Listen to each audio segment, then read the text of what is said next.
What's up again, guys? Brian here at 3TR, and I got another series review for you, this time for the third episode of the Blacklist series. This episode is titled Wu Jing, and it starts off with us being in, I believe, Shanghai, China.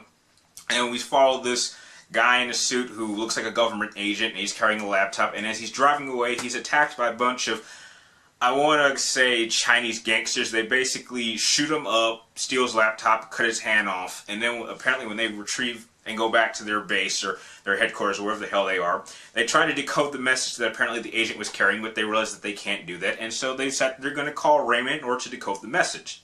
Now, jump back to New York City with Elizabeth and Raymond. Elizabeth is still on the fence about what to do with these identities and all this box that she apparently hid under the floorboard, but apparently she's still curious. She apparently just can't get it out of her mind. So what she does, she takes the gun and she fires a shot into some water in order to basically get the bullet and the bullet shelling. And she's going to get a ballistics report on it to figure out where this bullet originated from. And this episode, the main objective is that Raymond is apparently going to help some notorious, I'm saying Chinese interceptor of government agents decode a message to find out what their next target is going to be, and Raymond wants Elizabeth to accompany him to act as his personal assistant or decoder. Now, Elizabeth starts off by saying that, this is not in her field and she cannot do it. And, Raymond says he has confidence in her. And the FBI and the CIA really kind of simplified the art or the technique of how to decrypt an encrypted message. And so Raymond and Elizabeth decide to do this, but Elizabeth says that if I do this, I want a direct answer. I want you to tell me why you picked me. So this episode looks like it's leading up, like it's going to actually tell us something about what is Raymond's whole big plan. Now, they go, Elizabeth and Raymond meet up with this Chinese guy. I think his name was Wu Jing. I think that's why the episode, the name is named after him. And they decode the message, and they find out that apparently the next target for them to take out is a contractor who apparently has been building some governmental buildings for the United States government. And now the whole dilemma with encrypting this message is that they need to figure out exactly how to transmit this message to both Wu Jing's people and to the United States government. She successfully manages to do that, however, Wu Jing, or the guy, figures out that a message has been sent to the United States government, so now they know who the target is, and it's basically a race against time to find where this contractor is, protect him, and apparently capture Wu Jing and stop his plan. I have to be honest with you guys, I was a little bit disappointed with this episode. Main reason is that Raymond really doesn't...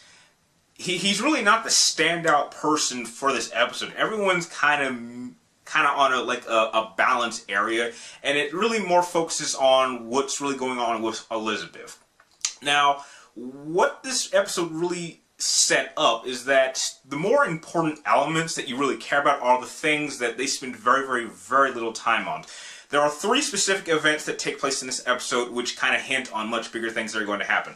The first off is that Elizabeth sends a ballistics report through the FBI, through her sources, and apparently the FBI have been onto her. They intercept this message, and so they now know that Elizabeth is up to something, and so they are going to be watching her extensively.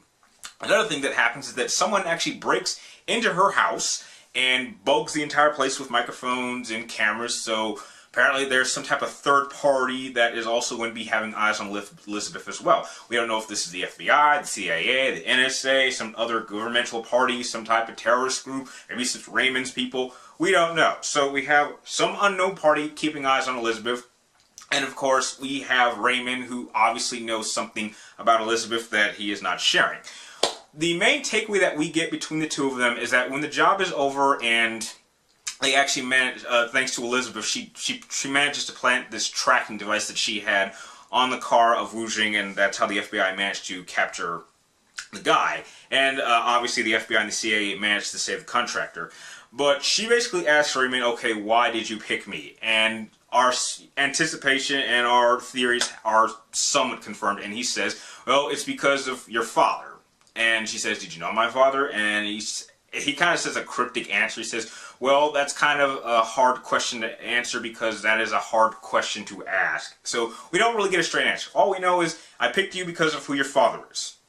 So it's up in the air if Raymond's really her father. Maybe it's this third-party person, because as the episode ends, you don't really get a good shot of the person watching her house, but it looks like an elderly guy, so it could be her father. We simply don't know. And it really, in my opinion, is just a setup episode for next episode.